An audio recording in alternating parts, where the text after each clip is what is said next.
HRMS के कई सारे मॉड्यूल लॉन्च हो चुके हैं और उन्हीं मॉड्यूल में से एक मॉड्यूल है HRMS का सेटलमेंट मॉड्यूल। दोस्तों ये मॉड्यूल अपने आप में एक बहुत महत्वपूर्ण मॉड्यूल है और किसी भी रेल कर्मचारी की अब जो भी सेवानिवृत्ति होगी वो अब HRMS के सेटलमेंट मॉड्यूल के माध्यम से ही होगी। तो दोस्तों आज हम इसके बारे में विस्तार से बात करेंगे कि सेटलमेंट मॉड्यूल क्या होता है और ये किस तरीके से काम करेगा। लेकिन यहाँ पे दोस्तों मैं आपको एक बात बता देता हूँ कि हमारे 83% व्यूवर ऐसे हैं जो हमारे वीडियोस तो देखते हैं लेकिन अभी तक उन्होंने चैनल को सब्सक्राइब नहीं किया है।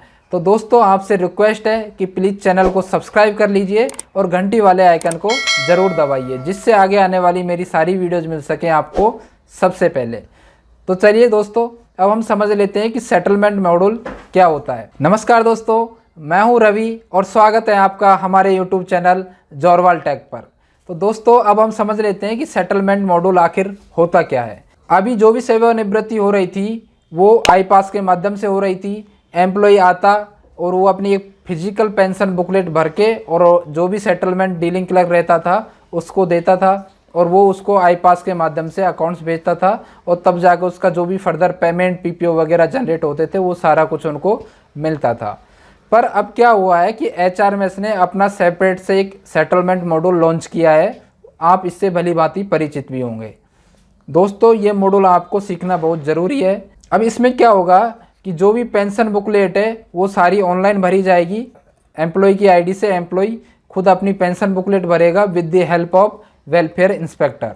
और इसमें जो डीलिंग क्लर्क का रोल है वो भी सारा ऑनलाइन होगा। सेटलमेंट डीसी का जो भी रोल है वो भी सारा कुछ ऑनलाइन होगा। आपको फिजिकल कुछ नहीं करना है, सब कुछ ऑनलाइन होगा और ऑनलाइन होने के बाद वो सारा ऑनलाइन ही आपके आई पास में अकाउंट्स को जाएगा और वहाँ से आपको पीपीओ नंबर भी मिल जाएगा, ऑनलाइन आपको पीपीओ भी मिल जाएगा। सारा काम आपका बिल वगैरह प्रोसेस सब कुछ ऑनलाइन होगा। फिजिकली आपको कोई काम नहीं करना है।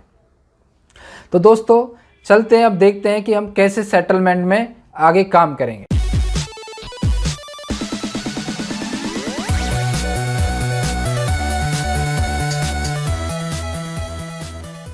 जैसा कि मैंने इंट्रो पार्ट में बताया कि आज के इस वीडियो में हम बात करने वाले हैं रेल के वो कर्मचारी जो सेवानिवृत्त हो रहे हैं उनका HRMS के माध्यम से किस प्रकार सेटलमेंट किया जाए।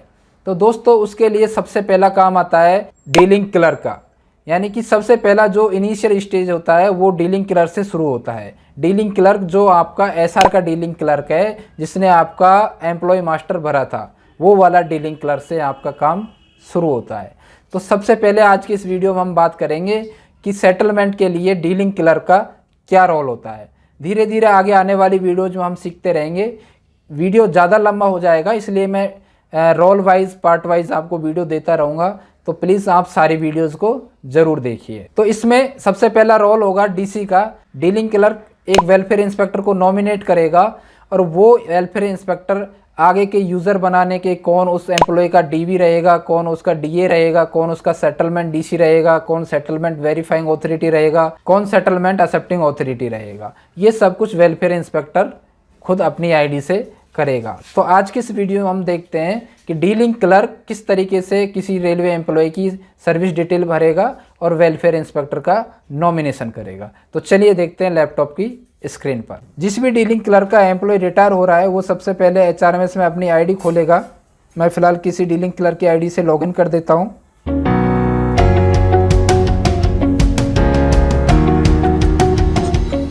अब हम लॉगिन हो चुके हैं एक डीलिंग क्लर्क की आईडी से। यहाँ पे आप रोल देख सकते हैं, यहाँ पे ये डीसी का रोल है। अगर आपके में ये डीसी रोल नहीं है, कुछ और रोल सेलेक्ट हो रहा है तो आपको यहाँ से डीलिंग क्लर्क का रोल सेलेक्ट करना है। तो मैं यहाँ से डीलिंग क्लर्क का ऑलरेडी है तो यहाँ से सेलेक्ट हो रखा है। आपको यहाँ से डीलिंग क्लर्क सेलेक्ट करना है। उसके बाद आपको इस सेटलमेंट वाले ऑप्शन पर जाना है, सेटलमेंट वर्जन 2.0। इस पर क्लिक करेंगे और आने के बाद सबसे पहले हम वेलफेयर इंस्पेक्टर का नॉमिनेशन करना है। दोस्तों इस ऑप्शन पे जाके हम वेलफेयर इंस्पेक्टर का रिलेशनशिप बनाएंगे कि जो एम्प्लॉय रिटायर हो रहा है उसके लिए कौन वेलफेयर इंस्पेक्टर होगा। ज़रूरी नहीं है ये वेलफेयर इंस्पेक्टर ही हो, हम किसी भी एम्प्लॉय को as a welfare inspector nominate कर सकते हैं।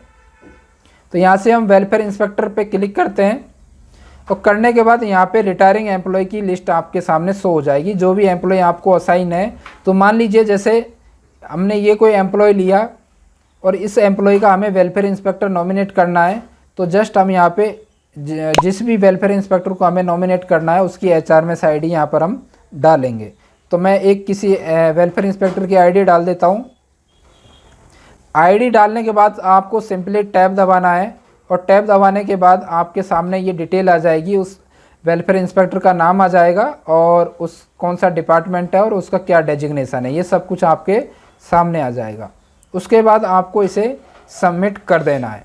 जैसे ही आप सबमिट करेंगे तो ये असाइन सक्सेसफुली हो जाएगा और उसके बाद आप ये रोल असाइनमेंट वाले ऑप्शन पे जा सकते हैं। इस वाले ऑप्शन पर जैसे ही आप क्लिक करेंगे तो जिस भी एम्प्लॉय के लिए आपने वेलफेयर इंस्पेक्टर नॉमिनेट किया है उसकी लिस्ट यहाँ पे दिखाने लग जाएगी कि किस एम्प्लॉय के लिए आपने किस वेलफेयर इंस्पेक्टर को नॉमिनेट किया है और किस डेट को आपने उसको नॉमिनेट किया है। दोस्तों यहाँ पर आप इस वेलफेयर इंस्पेक्टर को बदल भी सकते हैं। तो इस तरीके से एक डीलिंग क्लर्क किसी भी रिटायरिंग एम्प्लॉय के लिए उसका वेलफेयर इंस्पेक्टर नॉमिनेट करेगा, असाइन करेगा। उसके बाद वो आएगा इस वाले ऑप्शन पर, फर्स्ट वाले ऑप्शन पर आएगा service detail for retiring employee. यहाँ पर वो जाएगा, जाने के बाद इस पर क्लिक करेगा। क्लिक करने के बाद उसके सामने फिर से लिस्ट खुल के आएगी जो भी एम्प्लॉय रिटायर हो रहे हैं जो उसको असाइन है। यहाँ से वो किसी भी एम्प्लॉय को सेलेक्ट करेगा। मान लीजिए ये कोई एम्प्लॉय रिटायर हो रहा है तो हम इसको ले लेते हैं एज ए एग्जाम्पल के तौर पे। गो करेंगे। गो करने के बाद यहाँ पे उसका डेजिग्नेशन दिखाएगा और यहाँ पे उसकी डेट ऑफ बर्थ दिखा देगा।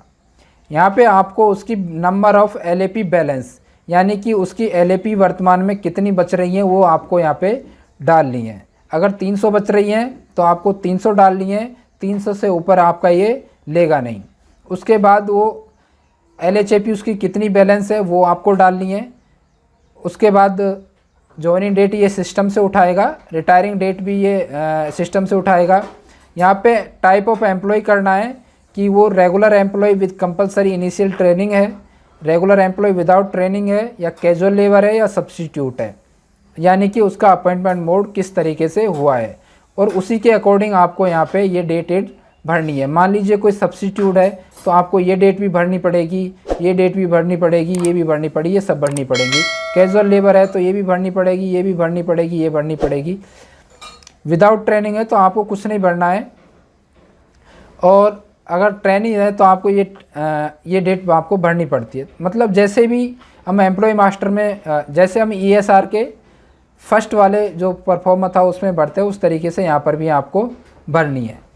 भरने के बाद हम आते हैं नीचे। मान लीजिए कोई विदाउट ट्रेनिंग था तो हमें कुछ नहीं भरना।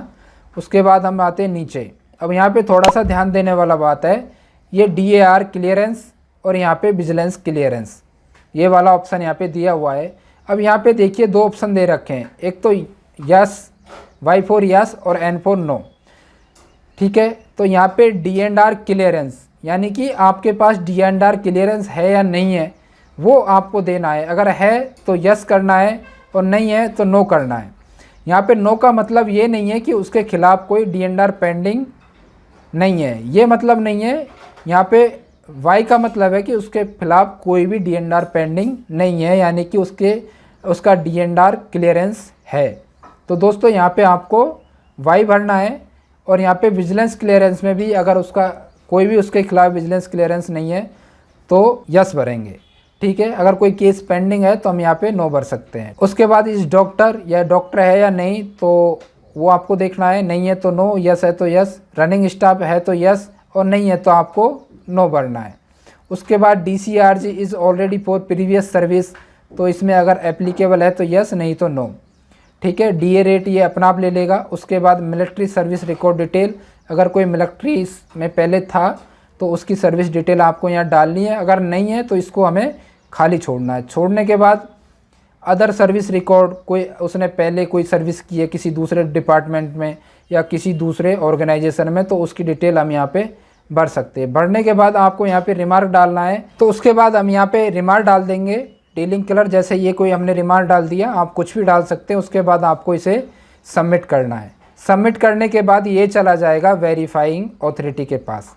ठीक है, मैं आपको पिछला दिखा देता हूँ जो हमने किसी का भर रखा था ऑलरेडी, वो मैं आपको यहाँ पे दिखा देता हूँ एज एग्जाम्पल के तौर पे। तो ये देखिए हमने उसकी बैलेंस LAP भरी, LHAP है, डेट ऑफ ज्वाइनिंग है, रिटायरमेंट आ रहा है अपना, टाइप ऑफ एम्प्लॉय आ रहा है और उसके बाद उसका D&R क्लियरेंस है या नहीं है, विजिलेंस क्लियरेंस, इस डॉक्टर, ये सब कुछ हमने यहाँ पे भरा है। भरने के बाद ये हमने सबमिट कर दिया। तो दोस्तों ये था एक डीलिंग क्लर्क का रोल कि एक डीलिंग क्लर्क कैसे किसी रिटायर होने वाले एम्प्लॉय की सर्विस डिटेल भरेगा और वेलफेयर इंस्पेक्टर का नॉमिनेशन करेगा। अब हम देखते हैं कि उसका वेरीफाई अथॉरिटी किस तरीके से उस सर्विस डिटेल को वेरीफाई करेगा और एक्सेप्टिंग अथॉरिटी किस तरीके से उस डिटेल को एक्सेप्ट करेगा। तो अब हम चलते हैं एक वेरीफाइंग अथॉरिटी की आईडी खोल लेते हैं। अब हम लॉगिन हो चुके हैं एक वेरीफाइंग अथॉरिटी की आईडी से। ये देखिए यहाँ पे रोल वीए का दे रखा है। अगर नहीं आ रहा है तो आप यहाँ से रोल चेंज कर सकते हैं और वीए का रोल आपको लेना है। लेने के बाद आपको सेटलमेंट वाले ऑप्शन पे जाना है। जाने के बाद देखिए यहाँ पे एक ऑप्शन आ रहा है वेरीफाइंग सर्विस डिटेल, इस पर आपको क्लिक करना है। क्लिक करने के बाद हमारे सामने ये स्क्रीन खुल के आएगी। यहाँ से आपको जो भी एम्प्लॉय का डिटेल डीलिंग क्लर्क में भरा था वो आपको यहाँ पे दिखेगा। दिखने के बाद गो करना है और गो करने के बाद नीचे आना है और यहाँ पे आपको रिमार्क डालना है, ठीक है। और डालने के बाद इसे आप वेरीफाई या रिटर्न कर सकते हो। जैसे वेरीफाई कर दिया तो ये चला जाएगा एक्सेप्टिंग अथॉरिटी के पास। दोस्तों यहाँ से आप इसको ट्रैक भी कर सकते हो कि कौन से एम्प्लॉय का क्या क्या भर गया है। जैसे ये एम्प्लॉय था, अभी हमने इसका किया था, देखिए इसका यहाँ से हम सर्विस रिकॉर्ड ट्रैक कर सकते हैं। यहाँ से हम सर्च कर सकते हैं। जैसे ही सर्च करेंगे नाम यहाँ जाएगा। तो इसका SRDC ने भर दिया है और वेरीफाई कर दिया है वेरीफाई अथॉरिटी ने, और अभी ये एक्सेप्टिंग अथॉरिटी के पास पेंडिंग है। और इसके जो पेंशन बुकलेट की स्टेटस है वो इस तरीके से है कि एम्प्लॉय ने फिल कर दिया है, वेरीफाई डिपार्टमेंटल वेरिफिकेशन अथॉरिटी ने इसको वेरीफाई कर दिया है और एक्सेप्टिंग वाले अथॉरिटी के पास पड़ा है। उसके बाद ये इनके पास आएगा और ये दोनों चीज़ें जब कंप्लीट हो जाएंगी तो ये इनके पास आ जाएगी SDC SVA और इनके पास। तो यहाँ पे ये ऐसे प्रोग्रेस दिखाने लगेगा। यहाँ पे रेड का मतलब है कि वो अवेटेड है, वहाँ तक नहीं पहुँचा है, और ग्रीन का मतलब है कि उन्होंने डन कर दिया है।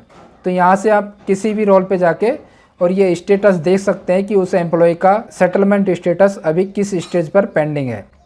तो उसके बाद अब हम देख लेते हैं एक्सेप्टिंग अथॉरिटी की आईडी से। अब हम लॉगिन हो चुके हैं एक एक्सेप्टिंग अथॉरिटी की आईडी से। यहाँ से हमें देखिए ये रोल PA का है, तो यहाँ से हमें रोल चेंज करना है और यहाँ से हमें AA का रोल लेना है। जैसे हम AA का रोल ले लेंगे तो यहाँ पे AA आ जाएगा। उसके बाद हमें जस्ट वही सेटलमेंट वाले ऑप्शन पे जाना है। जाने के बाद इस पर क्लिक करना है और यहाँ पे आपको एक्सेप्ट सर्विस डिटेल पे आपको क्लिक करना है। क्लिक करने के बाद आपके सामने वही स्क्रीन खुलेगी। यहाँ से आपको सेलेक्ट करना है और करने के बाद गो करेंगे, फिर से वही सारा डाटा दिखने लगेगा और इसे हम एक्सेप्ट कर लेंगे, ठीक है। एक्सेप्ट करने के बाद अब हम इसकी स्टेटस देखते हैं। तो ये देखिए स्टेटस इनका चेंज हो गया है, ये एक्सेप्टेड बाय एक्सेप्टेड अथॉरिटी, ठीक है। उसके बाद अभी ये डन बाय SDC यानी कि अभी ये उसके सेटलमेंट डीलिंग क्लर्क के पास चला गया है। तो दोस्तों इस तरीके से हम एक डीलिंग क्लर्क, एक वेरीफाई अथॉरिटी और एक एक्सेप्टिंग अथॉरिटी की आईडी से किसी भी रिटायरिंग एम्प्लॉय का डाटा सर्विस डिटेल भरेंगे और उसे वेरीफाई और एक्सेप्ट करेंगे। नेक्स्ट वीडियो में हम बात करेंगे कि वेलफेयर इंस्पेक्टर किस तरीके से यूज़र बनाएगा, DVDA बनाएगा, SDC SVA SAA बनाएगा और किस तरीके से पेंशन बुकलेट भरी जाएगी। दोस्तों मिलते हैं नेक्स्ट वीडियो में। धन्यवाद।